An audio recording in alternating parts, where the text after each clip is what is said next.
Imagine a person walking through crowded streets with a distant gaze as if they are in another world. They smile at social gatherings but feel an inexplicable durst at the end of each meeting. Superficial conversations bore them, noisy environments exhaust them. And even when surrounded by people, they feel strangely alone. It's not aboutiness, arrogance, or disinterest. It's something deeper, more structural. This feeling of disconnection, of not belonging, is a common symptom among individuals who share certain rare psychological traits that are not immediately visible, but profoundly shape how this person perceives others, and themselves. This video starts with an uncomfortable provocation. What if your difficulty in connecting with others is not a problem, but a direct consequence of rare and misunderstood psychological character more? What if these semi-characteristics are in fact sources of strength and clarity in a world that values superficial performance and empty herconivity? For decades, traditional psychology has classified these individuals as shy, withdrawn, or socially dysfunctional. But more recent research, such as that of Dr. Elaine N, has brought forth a new perspective. Some people are neurologically and emotionally highly sensitive. They have more responsive nervous systems, brains that process information more deeply, and elevated levels of empathy and emotional awareness. What goes unnoticed by most is a sensory avalanche. For them, what is merely a detail for others can be an overload for these individuals. This hypersensitivity is not only in senses but also in cognition, morality, and social perception. Such people tend to notice subtleties in tone of voice, facial expressions, and emotional climates of environments. And because they absorb so much, they often need to isolate themselves to avoid internal collapse.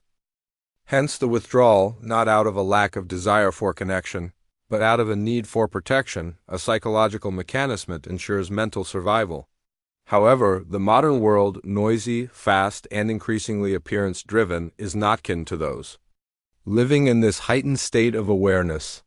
Society tends toward performative extroversion, aggressive charisma, and constant sociability, and those who do not fit this model are quickly labeled as strange, closed off, or indifferent. But perhaps what these individuals carry is something the world has forgotten how to value: depth, true empathy, refined perception, radical authenticity.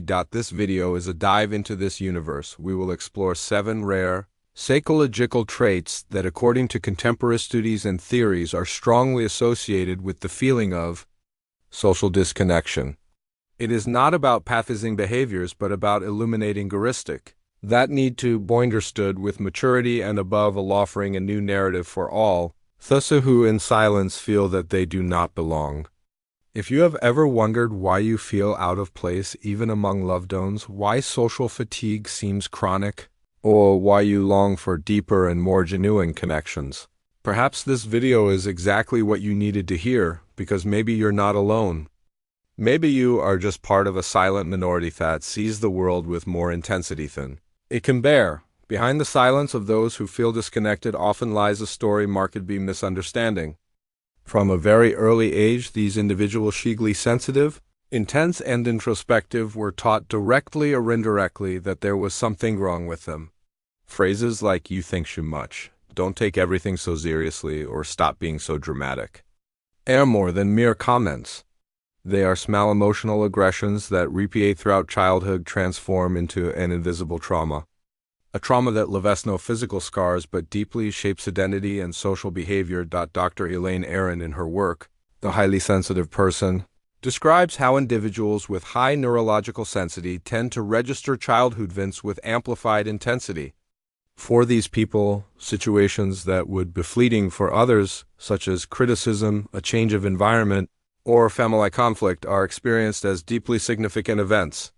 The result is a mind that develops with constant hypervigilance, always alert, to potential rejections, judgments, and discomforts. This excess of emotional and sensory stimulation is recorded early in the nervous system, generating a defensive behavioral pattern. The sensitive child learns to stay silent to avoid confrontations, to hide to avoid being noticed, to read the environment with extreme caution before acting. Over time, this pattern becomes automatic. The adult resulting from this internal journey may be highly perceptive but also chronically exhausted. They may be empathetic but deeply lonely. They may have a vast inner world but struggle greatly to feel part of the outer world. The trauma of hypersensitivity is not trauma of a single event but the accumulation of emotional microaggressions. It is the fatigue of buying misunderstood, the pain of not buying hard, the frustration of living in a world that considers depth at its advantage. And when this wound goes unrecognized, it transforms into silent shame. The person begins to see themselves as weak, dysfunctional, or socially inadequate. This creates a cycle of withdrawal, reinforcing the distancing from others, not out of arrogance, but out of self-preservation. The problem lies not in sensitivity itself, but in how society deals with it. We live in a culture that glorifies sexes. Extreme productivity, constant text power, quick responses, control adhesions. In this scenario, any sign of introspection, hesitation, or vulnerability is seen as a flaw. Sensitivity, which could be a bridge to more human and profound connections, becomes a social burden. And the sensitive individual realizing this withdraws even further, seeking protection in solitude but often finding a wrenching sense of disconnection. Therefore, it is essential to understand the distancing these individuals feel isn't weakness nor moral superiority. It is a direct reflection of an environment that constantly overwhelms and invalidates them. They did not choose to disconnect. They were pushed away by a world that does not know how to embrace them. But there is more. This sensitivity does not only affect how these individuals experience emotions, it profoundly shapes the way they think, process information, and react to the subtle stimuli of everyday life. And it is precisely this that we will explore in the next part. The rare and often misunderstood trait of depth of processing, a characteristic that transforms every thought into an intense journey and every social interaction into an emotional minefield. If this content is making sense to you, click the subscribe button and subscribe to the channel. Thank you for your support. Among all the rare traits that manifest in people who feel disconnected from the world, perhaps none is as determining as depth of processing.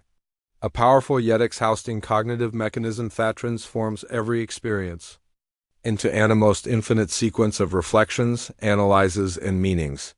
For those who carry this trait, nothing is merely what it seems. Everything needs to be understood in its essence, investigating multiple layers connected to an internal system of values, past experiences, and future predictions. And this comes at a cost. Dr. Aron describes this trait as cornerstone of high sensitivity. Individuals with this characteristic don't just observe the world. They process it deeply, even without realizing it. Imagine that the brains of these people function like ultra-high precision radars capturing nuances that must ignore. Tones of voice, micro-expressions, changes in the environment, subtle contradictions in discourse. Nothing goes unnoticed, even what is in the margins of the obvious. This mechanism makes them intuitive, reflective, and often visionary. But it also makes them mentally exhausted. It's as if every everyday situation becomes a field of study. A trivial conversation can generate hours of internal analysis. Was I clear enough? Why did she hesitate for responding? He seemed uncomfortable. Was I intrusive? This excess of processing is not a choice. It is a neurological pattern, and when combined with constant social interactions, it creates an invisible weariness, a kind of social cognitive fatigue that, if not respected, leads to emotional collapse. And this is where a feeling of disconnection begins to solidify. When everything is felt and analyzed with such depth, the lightness of common human interactions can seem too superficial. Small talk, automatic social rituals, encounters that happen out of obligation. All of this sounds empty. Forced. And then the one who processes too much begins to avoid socializing. Not out of arrogance, but because they find not truth in the connections. It's like seeking water in the desert and findingly mist. Furthermore, depth of processing is closely linked to a tendency toward introspection and self-criticism. These individuals often revisit their mistakes, rework painful memories, and try to Understand the reasons behind each choice, each failure, each silence. This can lead to emotional growth. Beauty can also trap them in spirals of rumination, and when the external environment speed, quick responses, and impulsive action, the deep thinker feels out of place, inadequate, out of sync with the rhythm of the world. However, this same depth that isolates also illuminates. People with this trait possess an extraordinary ability to see hidden connections, to understand complex moral dilemmas, to anticipate tenseness, and to dive into ideas with an almost philosophical intensity. Many artists, writers, therapists, scientists, and spiritualers share this characteristic. Hewlett needs these minds, but rarely understands them. The result of all this is a rich, intense inner life, but often lonely.